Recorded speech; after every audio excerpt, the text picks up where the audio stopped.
Genesis 38. It happened at that time that Judah went down from his brothers and turned aside to a certain Adullamite, whose name was Hira. There Judah saw the daughter of a certain Canaanite, whose name was Shua. He took her and went into her, and she conceived and bore a son, and he called his name She conceived again and bore a son, and she called his name Onan. Yet again she bore a son, and she called his name Shelah. Judah was in Chezib when she bore him, and Judah took a wife for his firstborn, and her name was Tamar.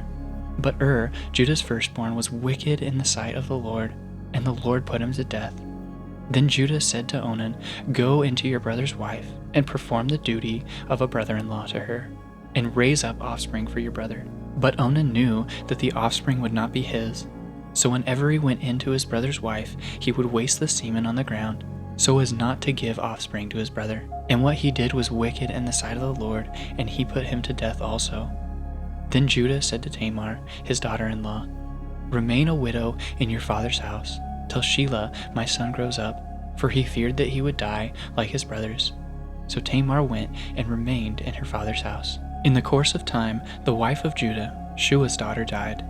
When Judah was comforted, he went up to Timnah to his sheep shearer, he and his friend Hira the Adullamite. And when Tamar was told, "Your father-in-law is going up to Timnah to shear his sheep," she took off her widow's garments and covered herself with a veil, wrapping herself up, and sat at the entrance of Enaim, which is on the road to Timnah, for she saw that Shelah was growing up, and she had not been given to him in marriage. Then Judah saw her and thought she was a prostitute, for she had covered her face. He turned to her at the roadside and said, "Come, let me come into you," for he did not know that she was his daughter-in-law. "What will you give me that you may come into me?" He answered, "I will send you a young goat from the flock." And she said, "If you give me a pledge until you send it." He said, "What pledge shall I give you?" She replied, "Your signet and your cord, and your staff that is in your hand." So he gave them to her and went into her, and she conceived by him. Then she arose and went away, and taking off her veil, she put on the garments of her widowhood. When Judah sent the young goat by his friend the Adullamite to take back the pledge from the woman's hand, he did not find her, and he asked the men of the place, "Where is the cult prostitute who was at Enaim at the roadside?" And they said, "No cult prostitute has been here."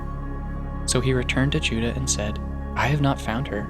Also the men of the place said, "No cult prostitute has been here."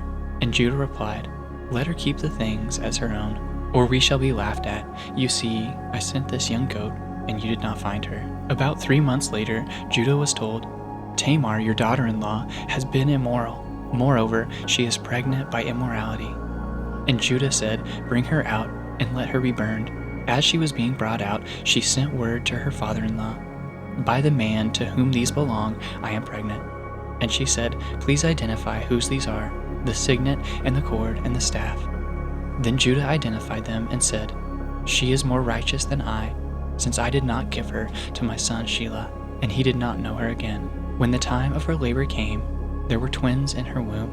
And when she was in labor, one put out a hand, and the midwife took and tied a scarlet thread on his hand, saying, "This one came out first."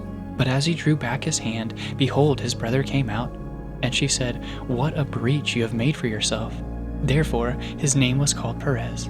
Afterward his brother came out with a scarlet thread on his hand, and his name was called Zerah.